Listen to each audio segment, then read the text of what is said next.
Welcome back. We're looking forward to continue. Perhaps we'd start just a few lines over where we left off to get the flow. It would be at this time 240, page 240 in the original Tanya, Sefer Tanya.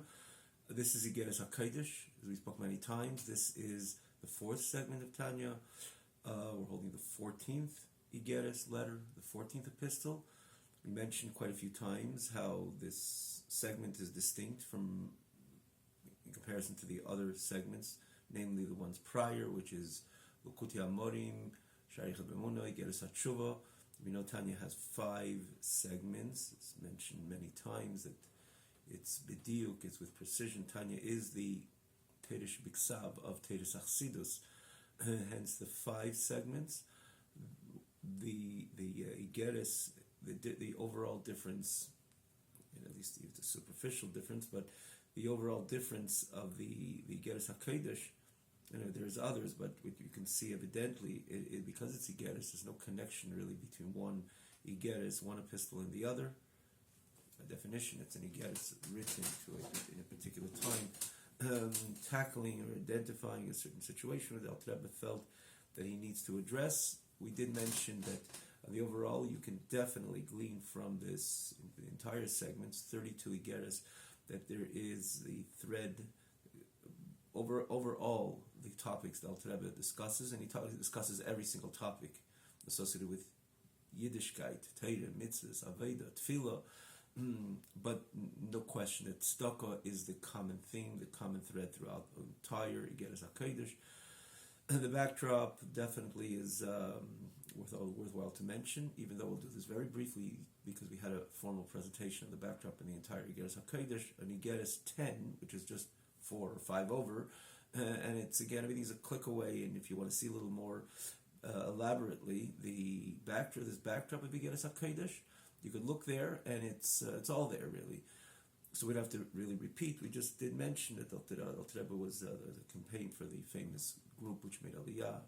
Alter Rebbe's esteemed colleague, Reb Mendel Harudaker, with his Talmidim at that time, and they were going through a very difficult time. Alter Rebbe was raising serious funds for them in order for them to minimally even sustain themselves and so on. So there is that common thread, again, throughout the entire Igeres HaKodesh, which is definitely underscoring the mitzvah tzedakah, explained through the lens of Teresh Achsidus, which again gives a total new perspective to this very mitzvah tzedakah. I underscore again, total new perspective, no comparison to the way we naturally appreciate this grand mitzvah of tzedakah. And in this Igeres as well, Alter Rebbe does it. And he explains how a Yid has to be not only focused on Eretz Yisrael, for the focus of those who live in Eretz Yisrael, but to be passionately involved and focused on the Teshuvah Eretz HaKodesh, and without stop, and not only without stop, but to increase in their extension, in their giving, and the passion, of course, has to be reflected in their giving, the tzedakah, the funds, in order to support the Teshuvah Eretz HaKodesh, those who habitate in our holy land. And he brings the proof over here that this is our passion towards Eretz Yisrael is really reflective of Hashem's constant passion, even. His eye is providence, his passionate providence over Eretz Yisrael. Brings the pasuk, Tamidein Hashem Lekecha Bo, Mereishis Hashanah V'ad HaChashon, Hashem's eyes are constantly on Eretz Yisrael. Of course, doesn't contradict in the overall divine providence. We spoke about this towards the beginning. I believe this is the 4th or 5th class on this Igeres, on this letter. That of course it doesn't contradict, but you definitely we can appreciate Hashem's gaze, Hashem's connection, Hashem's intimate connection, even with the Teshuvah Eretz HaKodesh, even vis-a-vis his overall Hashgacha Pratis, his connection, Einei Hashem, it's the eyes of Hashem, gaze and connect, which eyes are, of course, is also a way a person, one connects, there's a stare, there's a gaze, again, in a positive way. Necha is the famous, different words in Shir Hashirim speak about the virtue of connection by eyes. Similarly, over here, the Einei Hashem is Tamid on Eretz Yisrael. So that would say Tamid, where's the increase?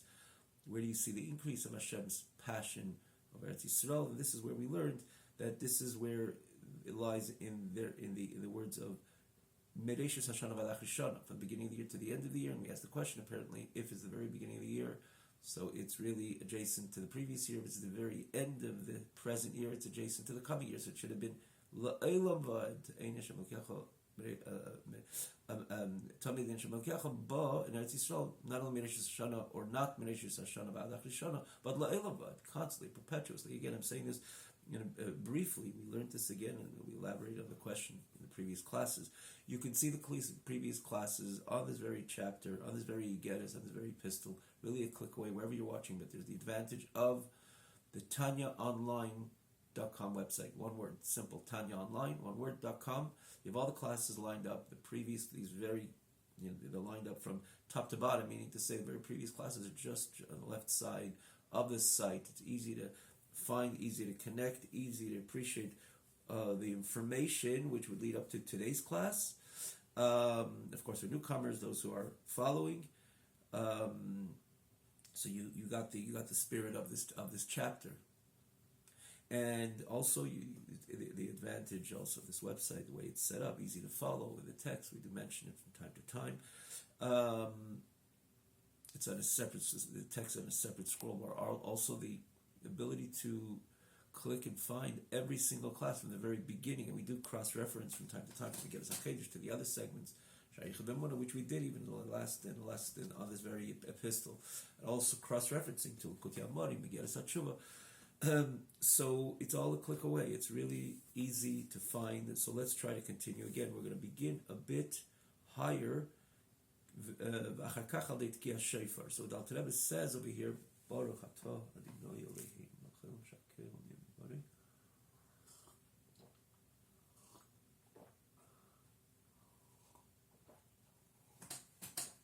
The Rebbe speaks about this grand extension of HaKadosh Baruch Hu, which happens every Rosh Hashanah.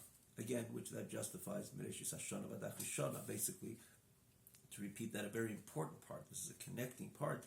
That's why it says the beginning of the year to the end of the year, because every year Hashem renews His energy from on high to the below. That happens Rosh Hashanah. So this is where we see Hashem increases again through the Eretz HaChayim Ha'Elyona, which is the supreme Eretz HaChayim HaMalakam. And again, this is very brief. You have in previous classes we explained it really elaboratively in the probably second or third. And then the Eretz HaChayim Lamata is Eretz Yisrael, from Eretz Yisrael to the entire world. So it's not the same hashpah every year. It's not the same energy which comes into the world. And it's not just another dosage, just quantitatively measured over the previous year. No, it's a total new oir. A total new oir from the infinite light of HaKadosh Baruch Hu. And he explains this, the connection with Chochmah. Chochmah is a midah, sphira, which is completely submissive because of its appreciation of the Ein Sof. It's the greatest keli, container of the Ein Sof. Explained that also expansively why Chochmah is the perfect container for the and the conduit to the Ein Sof to come in to Chochmah, and via Chochmah all the spheres, and ultimately to Eretz Yisrael, to the entire world. Also, we explained it in detail, and this is, you got to see the previous classes. We don't have to repeat. Chochmah is the perfect. Chochmah is the kechmah. Chochmah stands with a constant bittul. That's what Chochmah is all about. Chochmah consists of. It's again embedded in the sphere itself. Chochmah kechmah. Again, you got to see it in the previous classes. So Chochmah is what becomes the conduit through which the Ein Sof comes into the 10 spheres, into Elam Atzilus, and via Elam Atzilus Malchus becomes Malchus Kol Elamim, starting from primarily Eretz Yisrael, and via Eretz Yisrael through the entire world. So this happens every single year, or even start even a few lines earlier. The fourth line from the top, 240, B'chol Shana B'Shana Yer D'Meir. We don't do this so why would we repeat? Just to get the flow. Do this quickly. B'chol Shana B'Shana. So again, 240, the fourth line. Every single year. It descends and shines from the supreme Chachma, a totally new air, new light, which never shone from the beginning of creation. To the supreme Maretz, which he says, Mamalik Kol Almin, and then eventually it comes down into Aretz HaTachteina, which is Eretz Yisrael. And what happens to the previous light? The light of the previous energy, which gave that vitality to the entire year, previous year, ascends to its source. Every single Erev Rosh Hashanah, when the moon is completely covered. We mentioned this again. We shouldn't take we shouldn't take time really, because this is again part of the previous class. It's the only yontif in the biblical yontif, the Torah yontif, which begins on the first day of the month, usually all Yom Tovim, which is meant to celebrate the high points of Am Yisrael. And Am Yisrael is compared to the Levana, Daimin Levana, Mainim Levana. We count the lunar calendar because we're compared to the lunar, to the moon. And the moon fluctuates, and the 15th of the month is when the moon stands with its full glory. And that's the state of Am Yisrael when they stood in their full glory, and Hashem performed the greatest miracles of all time to them, which is the exodus of Egypt and Sukkot and so on. That's why we have these Yom Tovim precisely on the 15th. For that matter, Shavuos, even Shavuos is on the 6th of the month, but Shavuos is a continuation of Pesach, the culmination of what Pesach is all about. Right? Hashem told Moshe Rabbeinu before he took them out of Egypt at the burning bush that there's the beginning point and the culminating point, which is Matan Torah, giving Yid in the Matan Torah. So even Shavuos is connected to the Tezvav B'Chodesh, and even then it's the 6th. Nothing is the first when the Chodesh Miskasa, with the moon, you can't even see the moon, is completely concealed and covered. What is that supposed to mean? How does that become the Rosh Hashanah? And the answer is, this is what Rosh Hashanah is all about. That Rosh Hashanah, that's why it's a very serious time. We spoke about this in the previous classes as well, because that's a time that the previous energy ascends on high, and then the world is waiting for the new energy, which comes in through by Tekiyah Shofar, the blowing of the Shofar. That's why blowing of the Shofar is an extremely, extremely sensitive time. That's when we draw the new energy, and not just, again, additional in the previous year, but a total new air on Ein Sof, an infinite proportionate measures. Can't even say infinite proportion measure. If it's measured, it's not infinite, but on infinite proportions.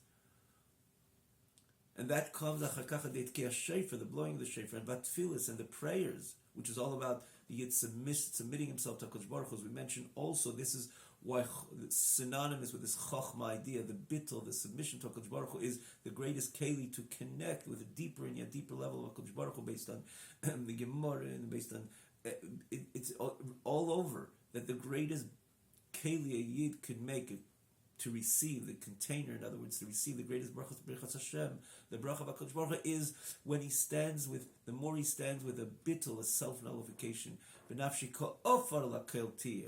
Like we say in L'Kain, it said, then I have psichas alev l'teira sechel, by opening my heart to your Torah, but as a prerequisite, my soul has to be offer like dust, because the more bottle, the more I'm not, the more a keli I am, a container, a conducive container to the grand am, I am, which is Hashem. And therefore, not only Tekiyah Shofar resembles that, we don't even talk, we don't even scream. It's just it's a bittul within bittul. We take the horn of an animal which is the shofar, and we blow the shofar coming from the most deepest part of the person's heart and expression. But it comes through the shofar. It's not about me. It's about my inner calling from me to you, Hashem, which is again another demonstration of total bittul. We mentioned this the other week as well. And so through the prayers, it's all about the Yid's bittul, as we know that prayers of Rosh Hashanah is so unique, even distinct in the prayers of the entire year, which the whole point of the prayers of the entire year is about the Yid's bittul. That's what prayer is all about. I stand with total submissiveness to Hashem. And the climax of that, of course, is the Amidah, the Shemoneh Esrei, when a person, you see it overtly, that he doesn't even make any tnuah, any movement, because he's standing kamei kutribrichu in front of Hashem. And how much more so the prayers of Rosh Hashanah is all about, threaded with these psukim and these expressions of how it's about you, Hashem, and so not about me. And therefore, please, we want to connect and to give us a new year, and to give us a good year, to draw this very we should be successful in drawing this chodesh mechudesh, which is set aside for the Olam, and it should not be interfered, it should not be interrupted, and it should come in its full measure.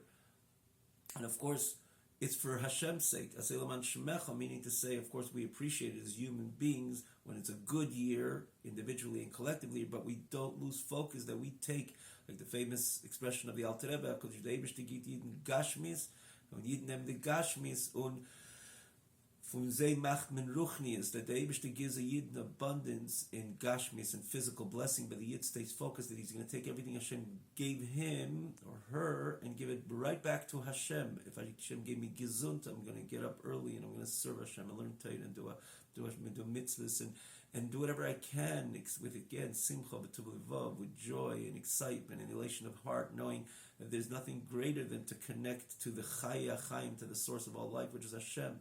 And if Hashem gave me extended amount of money, of course, I'm going to give it back to Him, going to give Him tzedakah, and a lot of tzedakah. And so too in every area that Hashem provides for Am Yisrael, again, to the individual and collectively all of Am Yisrael, it's the relationship.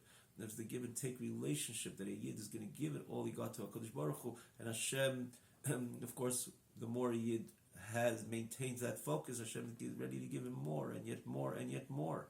But the grand dosage transpires at the time of Rosh Hashanah, the Tkiyah Shofar, the blowing of the Shofar, and the Tefillas, and the prayers.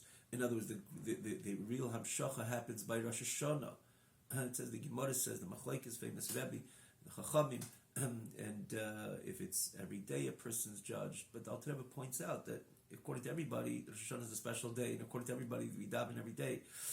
As it's explained how it works, the famous Maimer of the Alter Rebbe on this, but no question, according to everybody, the Rosh Hashanah is where that window opens up in the great dosage of the Eir Chodosh and Mechudosh. Remember, we're talking about an Ein Sof proportions. The infinity of HaKadosh Baruch Hu we're talking about infinity. So there's no really, the question really is, if last year was an infinite Hamshach of HaKadosh Baruch Hu, where are their measurements in infinity? It's a good question on its own. But at the end of the day, it's clearly this dosage is with infinite proportions, which comes into the world, and something which never came into the world before from the very beginning of creation. And that's enormous, of course. A total new air. Mentioned last week, the Chodosh and Mechudosh. How does that work? But to move on. And that happens by Tkiyah Shofar, and by Tefillas, and the prayers. A new light from a higher place within the Madrig of Chachmillah, within the level of the Supreme Chachma, which the Supreme Chachma is the conduit and the connecting point, and one aligns with the Ein Sof. The Ein Sof connects with Chachma. It's not just like an external, okay, I'm the first one, I'm connecting. Chachma is part of the experience of the Ein Sof. We mentioned many times the famous Hagah of the Alter Rebbe in Perek Lamed Hey in Tanya, the 35th chapter in Sefer Tanya Lukuti Amorim, the first segment. Kasha Shemaiti Mimei, I heard by my master how Chochma is the Echad Emes, because it is the sphera which really connects with the Ein Sof based on the character, the persona, if you will, of the sphera itself. So this is a deeper level of Chochmah Ilah, which is ultimately from the Ein Sof. Worthwhile to look at that Ha'ara, a very moving Ha'ara. 35, the center of 35 of Ilkuti Amarim. Lahoyer La'aretz, and this is Ha'ara which shines upon the Aretz Aliyena, the supreme, the counterpart of the Eretz Yisrael down here, to the Eretz Aliyena, which we Malek Kalal Min Malchus, V'Ladorim Aleo, and those who live on the Eretz Aliyena, and eventually, ultimately, the Eretz Aliyena, Eretz Yisrael over here, those who live in Eretz Yisrael, and by extension, the entire world. So when you say Eretz Aliyena, explains, Ladorim Aleo, those who habitate in the supreme Eretz, and all these supreme worlds, in the lower world, which receive their life from it, from this energy, from the infinite light of HaKadosh Baruch Hu, blessed Lihi, and his Chachma, which is invested in it, in the Aretz Ha'Eliyena. So as the Chachma connected to the Ein Sof, the infinite light of HaKadosh Baruch Hu, comes and shines into the supreme Elamis and the lower Elamis, which is the Aretz Ha'Eliyena, and eventually the Aretz HaTachteina. Eretz Yisrael, and by Eretz Yisrael, the entire world. Like it says, with you is the source of life, with your light we will see light.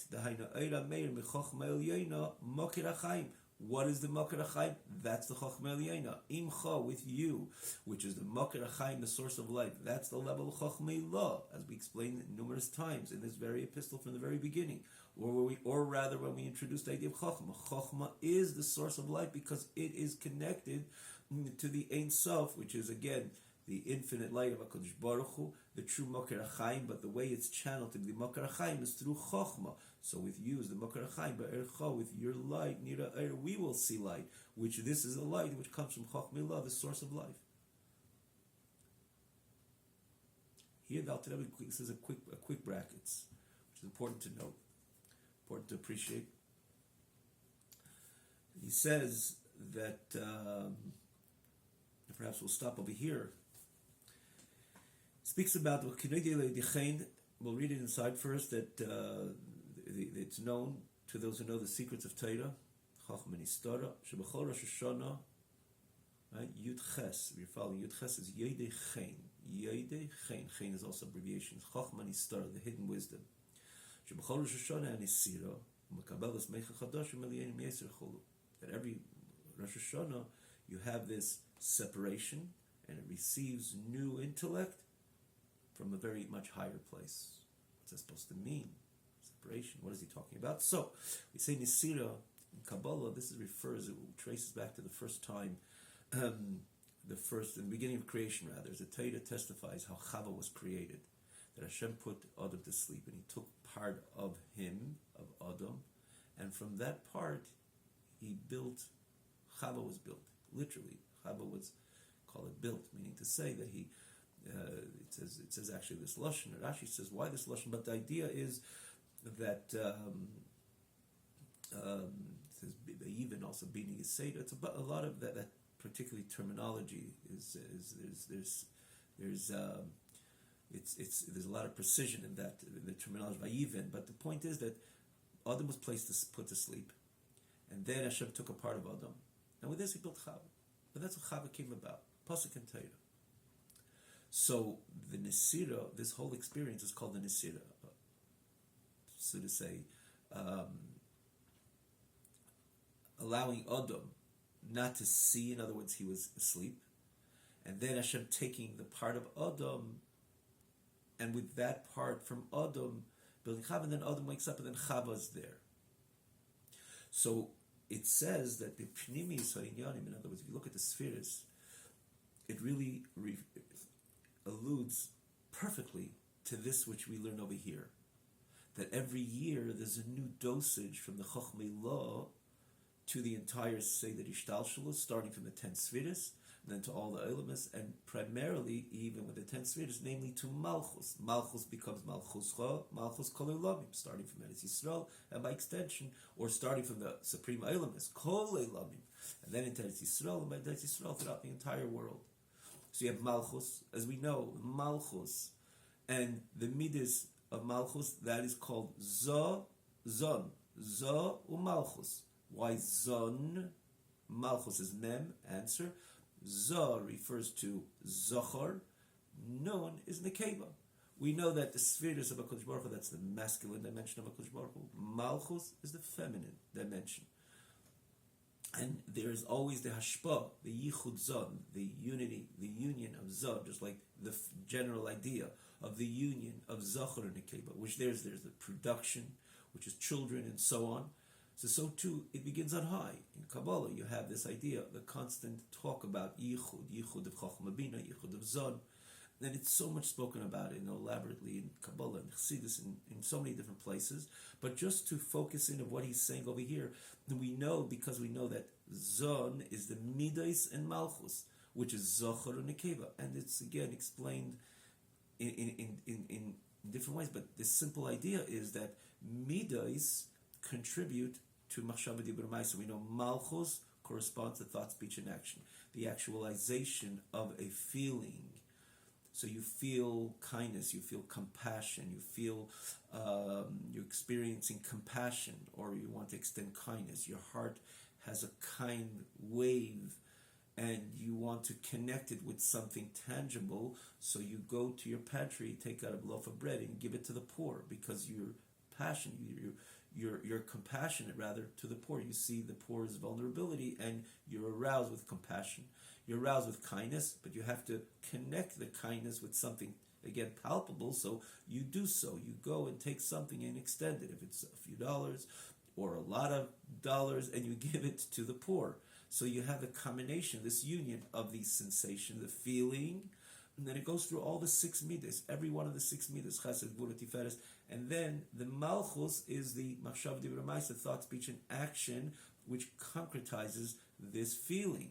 So you have the union of the two, and that brings the production of tzedakah. And when you give tzedakah, it also has to have the sentiment of even halacha. Not only you're robotically dropping off $100 by that person, but you do it with kindness, and you do it with grace, which is again part of the mitzvah of tzedakah, by the way. Very important to know. The Gemara says, the Rambam rather brings it halacha, how careful one has to be that he gives tzedakah with kindness and grace, with a sense that the receiving party should appreciate it, your identification with their poverty, with their vulnerability. So there you have the yichud zon, the yichud of the two factors, and that brings the production, similar to zachar and nekeva. And that's why zon is, the midos are called zah, and then, which is ze'er anpin, another time perhaps we'll talk about it. Why ze'er anpin? It's vis-a-vis arich anpin, not for now. And then Malchus would be the Nekeba, the Nukva. Because Malchus receives the energy and becomes Malchus Chamalchus Kolilamim. So Adam, which is the masculine dimension, again with the human makeup, and of course Chava would be the feminine. So Adam is put to sleep. And then when he's put to sleep, and then when he awakes, there's a new Chava. And this is, if you follow the dots over here, this is exactly what he's saying. Just like when a person goes to sleep. What happens is his chokhmah is removed. There's no structure when you fall asleep. When a person wakes up, his chokhmah right away kicks in. There's composure, there's focus, there's accurate focus, that is. And that, of course, in contrast when a person's sleeping. He's healthy, breathing, and everything is functioning, but nonetheless, the chokhmah is removed. Person could dream things which don't make sense, even without dreaming. The chachma is not there. He's not focused. He's sleeping. He or she is sleeping. And even when a person dreams, and there's stories, but they don't begin to make sense, and that's not structured. After a person wakes up and says, no, that couldn't have happened, because it's not real. It's a dream. So that's what happens when a person sleeps. The chachma is removed. When he wakes up, the chachma comes into the person, but it's a new chachma. And in this case, what happened when an Adam Rishon wakes up? There's a binyan of Malchus. There's an erection of Malchus, of the feminine dimension, with a Kodesh Baruch Hu, if you will, which means a new dosage coming from Adam, from the Zah, right? Chava was built and erected, if you will, from Adam. So it's coming from the Adam, which is from Zah, into Malchus, with a new level of Meichin. Again, sleeping is a symbol of the Meichin leaving the person. When it wakes up, a new Meichin comes in. A brand new Meichin comes in, and then a new wave of Ashpa from Zah, from Adam, which represents the masculine dimension within HaKadosh Baruch Hu, to Malchus, which this is exactly what he's talking about, the Malchus Chamalchus Kol Olam, and the Eretz El Yeina, the Malach Kol Almin, as we explained in the previous page, which is the Malchus, which becomes the source of the Eretz HaTachteina, Eretz Yisrael. It becomes the source of all Elamim, Malchus Chamalchus Kol Elamim, and then eventually down here the Eretz, which the Torah speaks about, is of course Eretz Yisrael, and by extension Eretz Yisrael to the entire world. So this is what he says. We know that just like the first time, when did this happen? This story with Adam and Chava. It was the first day of creation, when they were created. When was Adam created? On Rosh Hashanah. The world was created Chafei Elul. And then on Rosh Hashanah was the 6th day of creation. And the 6th day of creation, that's when Adam Rishon was formed by HaKadosh Baruch Hu. When did the story with Chava happen? Also on the same day. That was the day of Rosh Hashanah. And this is what it says. Every Rosh Hashanah, every year it transpires. It's the Nesira, and the Meichin leaves, as we said before. The energy of the previous year leaves, and it ascends to its source, and a total new energy, a new Chokhmah comes in. to Zoh, and then it's Mashpia, to Malchus, again from Chochmah, via Zoh. This is what we're talking about. Eir Chodosh Elyon, from a higher and deeper level of Chochmah Law, which is a deeper level than the Ein Sof. This is the Eir Chodosh and Mechudosh, the brand new Eir. And where does it come in? It comes into that. It's Elyeina and Tachteina, Malchus Chamalchus Kol Olamim. This very new dosage on that very day of Rosh Hashanah, similar to this transpiring on the original Rosh Hashanah. So this is in brief over here what he says, a new level of Chochmah, a new level of Ein Sof, and it comes down into all elements, and of course, again, we'll stop over here for today, and we really ask Hashem that, again, we're not right now before Rosh Hashanah, but that we should be able to align ourselves, the world should be able to align ourselves with this Eir Chodosh Mechudosh, which definitely came down, but it should be a smooth transition, like the Alter Rebbe in the famous Maimorim of Kairach, and the famous Maimer itself, and by Kairach, Parach Matayarin, that it should come down, and it should be manifest in every single area, collectively, to Am Yisrael, via Am Yisrael, in Eretz Yisrael, and Am Yisrael, and through Eretz Yisrael, Am Yisrael, through the entire world, collectively and individually, because you're talking about an Eir Chodosh and Mechudosh, which has no limits, and it can touch down in every area of life, which is so dear to the human being as a human being, but the Yid, what knows what to do with Hashem's big brachas, begashmi is physically, and on all different levels, psychologically, physically, emotionally, to every individual, every party of Am Yisrael, and by extension to the healthy world. And starting in space to Eretz Yisrael, which is the first recipient of this hashpah and of this bracha, Tomideni Hashem Alekecha Ba, referring primarily to Eretz Yisrael, via Eretz Yisrael, by extension to the entire world. And again, the perfect picture of the world which we aspire to thousands of years. The Vaya Hashem Lamelech, Hashem should be felt on every single level, on every single plane, al kol ha'oretz, in the entire world. We should see the Achdus Hashem, Hashem Echad, U'Shmei Echad, and of course, Bimheira, V'Yameinu Amen. Have a wonderful night.